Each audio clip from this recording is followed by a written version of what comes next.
को हम समझें लगाओ, जब न हो कुछ भी तो धोखा खाएं क्या। लाग माने लगाओ, ताल्लुक। इस शेर में शायर अपनी महबूब की तरफ इशारा कर रहा है। शायर कहता है कि जब महबूब हमसे दुश्मनी का इजहार करे तो हमें उसे उसकी मोहब्बत से ताबीर देना चाहिए, उसकी मोहब्बत समझना चाहिए।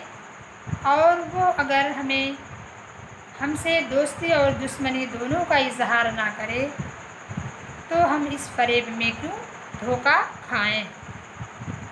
लाग हो तो उसको हम समझें लगाओ, जब न हो कुछ भी तो धोखा खाएं क्या। इस शेर में शायर मिर्ज़ा सादुल्लाह खां गालिब कहते हैं कि महबूब अगर हमसे दुश्मनी का इजहार करे तो हमें उसको उसकी मोहब्बत से ताबीर करना चाहिए। और जब महबूब दोस्ती और दुश्मनी दोनों का इजहार ना करे तो हम उस फरेब में क्यों धोखा खाएं। मौज खूं सर से गुजर ही क्यों न जाए, मौज खूं सर से गुजर ही क्यों न जाए, आस्तान यार से उठ जाए क्या। शायर कहता है कि जिस महबूब से हमें ताल्लुक़ है, जिस महबूब से हमें लगाव है, तो हम उसके दर को, उसके आस्ताने को क्यों छोड़ कर जाएं। क्योंकि चाहे मेरे सर से खून का दरिया ही क्यों न बह जाए। मौज खूं सर से गुजर ही क्यों न जाए, आस्तान यार से उठ जाएं क्या।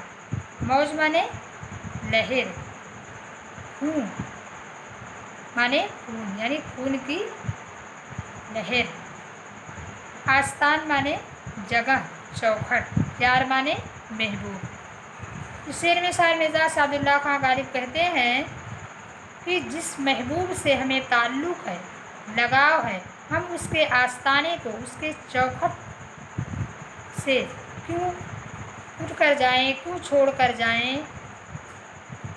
चाहे मेरे सर से खून का दरिया ही क्यों ना बह जाए। उम्र भर देखा किए मरने की राह, मर गए पर देखिए दिखलाएं क्या।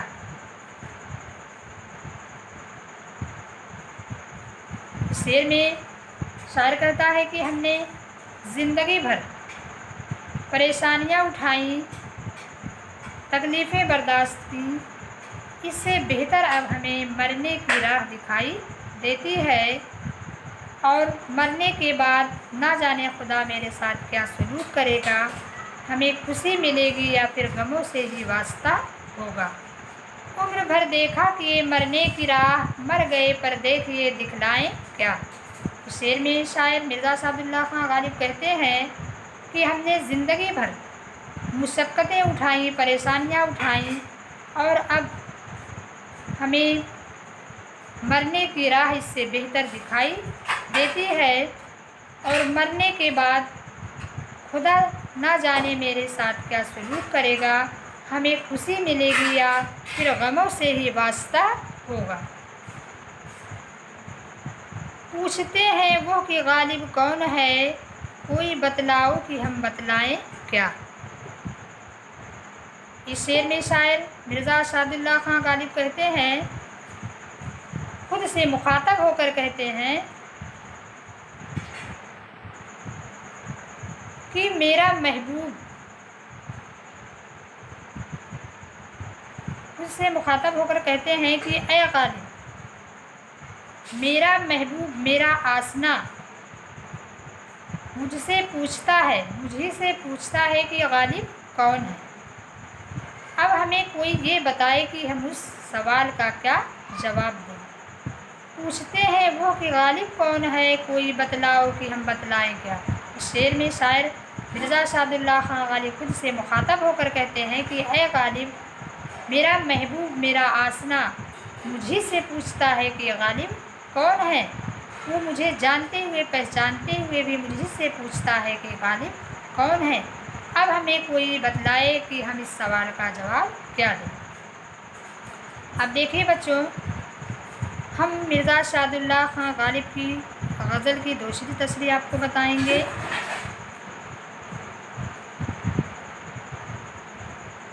दर्द मन्नत कशे दवा ना हुआ, मैं अच्छा हुआ बुरा ना हुआ। शेर में शायर मिर्ज़ा शादुल्लाह खां गालिब कहते हैं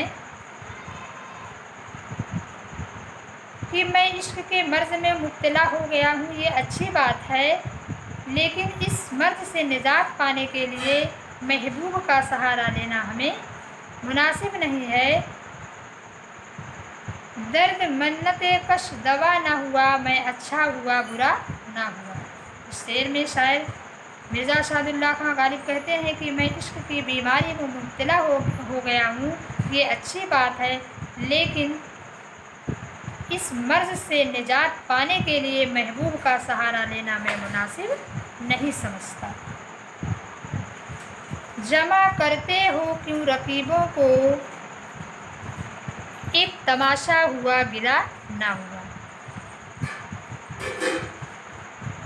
रकीब माने दुश्मन, गिला माने शिकवा शिकायत। इस शेर में शायर अपने महबूब की तरफ इशारा कर रहा है। शायर कहता है कि ए महबूब, तू मेरी मोहब्बत का गिला करने के लिए, शिकवा करने के लिए यहाँ दुश्मनों को क्यों इकट्ठा किए हैं? ये एक तमाशा हुआ गिला नहीं। जमा करते हो क्यों रकीबों को, एक तमाशा हुआ गिला ना हुआ।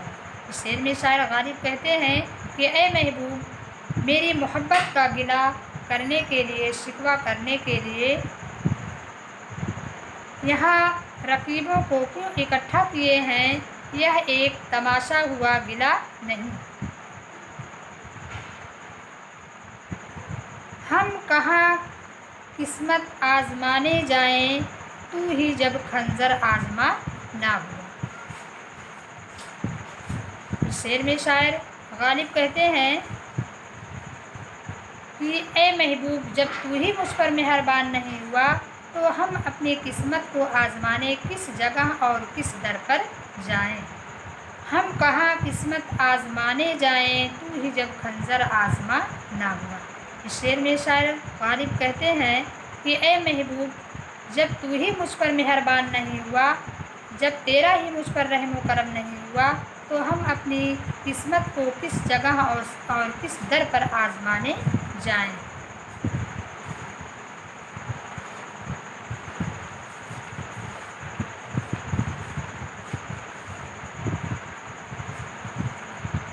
कितने शीरी हैं तेरे लब की रकीब, गालियाँ खा के बेमज़ा ना हुआ। शीरी माने मीठा, रकीब माने दुश्मन। इस शेर में मिर्ज़ा शादुल्लाह खां गालिब कहते हैं कि ए महबूब, तेरे लब इतने शीरी हैं, इतने मीठे हैं कि तेरे मुंह से निकली गालियाँ भी हमें नागवार नहीं लगती हैं, नागवार नहीं गुजरती। कितने शीरी हैं तेरे लब की रकीब, गालियाँ खा के बेमज़ा ना हुआ। इस शेर में शायर गालिब अपने महबूब से मुखातिब होकर कहते हैं कि ए महबूब, तेरे होंठ इतने शीरी हैं कि तेरे लब से निकली गालियाँ भी मुझे नागवार नहीं गुजरती। है खबर गर्म उनके आने की, आज ही घर में बोरिया ना हुआ। इस शेर में शायर मिर्ज़ा शादुल्लाह खां गालिब कहते हैं कि मेरी मुफलिसी का यह आलम है, मेरी मुफलिसी का आलम देखिए कि आज महबूब के आने की खबर है और मेरे घर में एक बिस्तर यानी एक बोरिया भी नहीं है कि मैं महबूब को उस पर बैठा सकूं। एक तरफ तो महबूब के आने की खुशी है और दूसरी तरफ घर में बेसरो सामानी का गम है खबर गर्म उनके आने की, आज ही घर में बोरिया ना हुआ। इस शेर में शायर गालिब अपने महबूब से मुखातब होकर कहते हैं कि ए महबूब, کہ میری مفلسی کا عالم دیکھیے کہ آج محبوب کے آنے کی خبر ہے، محبوب کے آمد کی خبر ہے، اور میرے گھر میں ایک بوریا یعنی ایک بستر بھی نہیں ہے کہ میں محبوب کو اس پر بیٹھا سکوں۔ ایک طرف تو محبوب کے آنے کی خوشی اور دوسری طرف گھر میں بے سر و سامانی کا غم ہے۔ کچھ تو پڑھیے کہ لوگ کہتے ہیں آج غالب غزل سرا نہ ہو۔ اس شعر میں شاعر غالب خود سے مخاطب ہو کر کہتے ہیں کہ اے غالب، آج محبوب کے بارے میں آہ زاری آہ گریا نہیں کیا، لوگ کہیں گے کہ آج غالب غزل سرا نہ ہوا، آج میں غالب محبوب کی جدائی میں آہ گریا نہ ہوا۔ کچھ تو پڑھیے کہ لوگ کہتے ہیں آج غالب غزل سرا نہ ہوا۔ اس شعر میں مرزا سعد اللہ خان غالب خود سے مخاطب ہو کر کہتے ہیں کہ اے غالب، محبوب کی جدائی میں کچھ تو منہ سے بولیے، کچھ تو کہیے، ورنہ لوگ کہیں گے کہ آج غالب آہ گریا نہیں ہوا، محبوب کی جدائی میں آہ گریا نہیں کیا۔ اب دیکھیے بچوں، ہم آپ کو مرزا سعد اللہ خان غالب کی تیسری غزل کی تشریح بتائیں گے۔ آہ کو چاہیے ایک عمر و اثر ہونے تک، کون جیتا ہے تیرے زلف کے سر ہونے تک۔ آہ مانے آہذاری کرنا، رونا، پیٹنا۔ زلف مانے بال۔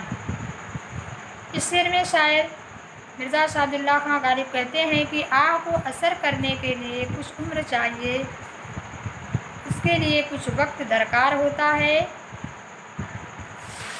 ورنہ محبوب کے زلف تلے، محبوب کے زلف کے سائے تلے جینے کے لیے نہ جانے کتنا وقت لگے، میں زندہ رہوں یا نہ رہوں۔ آہ کو چاہیے ایک عمر اثر ہونے تک، کون جیتا ہے تیرے زلف کے سر ہونے تک۔ اس شعر میں شاعر مرزا سعد اللہ خان غالب کہتے ہیں کہ آہ کو اثر ہونے کے لیے کچھ عمر چاہیے، کچھ وقت چاہیے، اس کے لیے کچھ وقت درکار ہوتا ہے، ورنہ محبوب کے زلف تلے جینے کے لیے نہ جانے کتنا وقت لگے، میں زندہ رہوں یا نہ رہوں۔ دام ہر موج میں ہے حلقے صدگام نہنگ، دیکھیں کیا گزرے ہیں قطرے پہ گہر ہونے تک۔ دام مانے جال، موج مانے لہر، حلقے صدگام سینکڑوں مگرمچھ، صدگام نہنگ سینکڑوں مگرمچھ، گہر مانے موتی۔ اس شعر میں شاعر غالب کہتے ہیں کہ دریا کی ہر موج ایک جال ہے جس میں سینکڑوں مگرمچھ منہ پھیلائے پڑے ہوئے ہیں، اور اب دیکھنا ہے کہ قطرے کو موتی بننے میں کن کن پریشانیوں کا سامنا کرنا پڑتا ہے۔ دام ہر موج میں ہے حلقے صدگام نہنگ، دیکھیں کیا گزرے ہے قطرے پہ گہر ہونے تک۔ شعر میں شاعر مرزا سعد اللہ خان غالب کہتے ہیں کہ دریا کی ہر موج ایک جال ہے جس میں سینکڑوں مگرمچھ منہ پھیلائے پڑے ہیں، اور اب دیکھنا ہے کہ قطرے کو موتی بننے میں کن کن پریشانیوں کا سامنا کرنا پڑتا ہے۔ پرتو خور سے ہے شبنم کو فنا کی تعلیم، میں بھی ہوں ایک عنایت کی نظر ہونے تک۔ شاعر کہتا ہے کہ جس طرح سے سورج کی روشنی شبنم کو فنا ہونے کی، مٹنے کی تعلیم دیتی ہے، اسی طرح اے محبوب تیری بھی نظر عنایت مجھے بھی فنا ہونے کی تعلیم دے گی۔ پرتو خور مانے سورج کی روشنی، شبنم اوس، فنا مانے مٹنا، عنایت رحم و کرم۔ شاعر کہتا ہے کہ جس طرح سے سورج کی روشنی شبنم کو فنا ہونے کی، مٹنے کی تعلیم دیتی ہے، اسی طرح سے اے محبوب تیری نظر عنایت بھی، تیرا رحم و کرم بھی ہمیں مرنے کی تاکید کرتا ہے۔ ایک نظر بیش نہیں فرصت ہستی غافل، گرمی بزم ہے ایک رقص شرر ہونے تک۔ ہستی مانے زندگی، بزم مانے محفل، رقص مانے ناچ گانا، رقص و شرر مانے ناچ گانا۔ اس شعر میں شاعر مرزا اسد اللہ خان غالب کہتے ہیں، اس شعر میں انہوں نے زندگی کی کیفیت کو بیان کیا ہے کہ زندگی کتنی مختصر ہوتی ہے، انسان کی زندگی کتنی مختصر ہوتی ہے۔ شاعر کہتا ہے کہ جس طرح سے ایک ناچ گانے کی محفل کچھ ہی لمحے کے لیے ہوتی ہے، اسی طرح سے ہماری زندگی بھی کچھ ہی لمحے میں مٹنے والی ہے، فنا ہونے والی ہے۔ ایک نظر بیش نہیں فرصت ہستی غافل، گرمی بزم ہے ایک رقص شرر ہونے تک۔ اس شعر میں شاعر مرزا اسد اللہ خان غالب کہتے ہیں کہ جس طرح سے ناچ گانے کی محفل کچھ ہی لمحے کی ہوتی ہے، اسی طرح سے ہماری زندگی بھی کچھ ہی وقت میں فنا ہونے والی ہے، مٹنے والی ہے، یعنی باقی رہنے والی نہیں ہے۔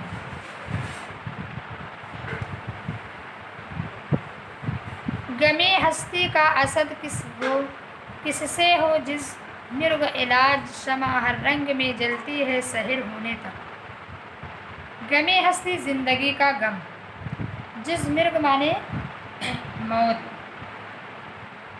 شمع مانے چراغ، سحر مانے صبح۔ اس شعر میں شاعر مرزا اسد اللہ خان غالب خود سے مخاطب ہو کر کہتے ہیں کہ اے اسد، زندگی غموں کا، غم درد کا ایک پہاڑ ہے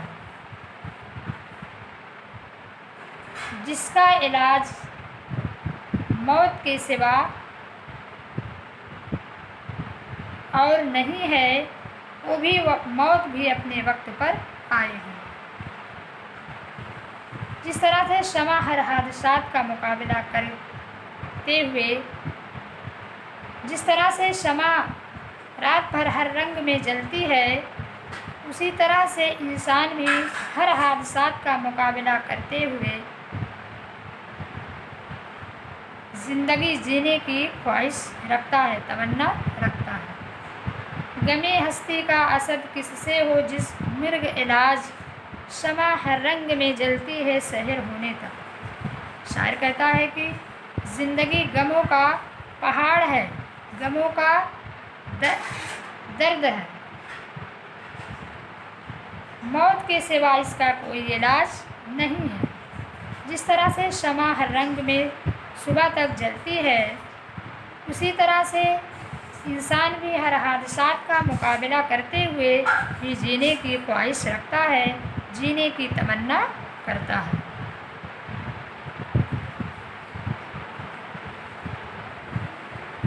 دیکھیے بچوں، آج کا لیکچر ختم ہوا۔ ہم اب اگلے لیکچر پر آپ سے دوسرے موضوع پر تبصرہ کریں گے۔ خدا حافظ۔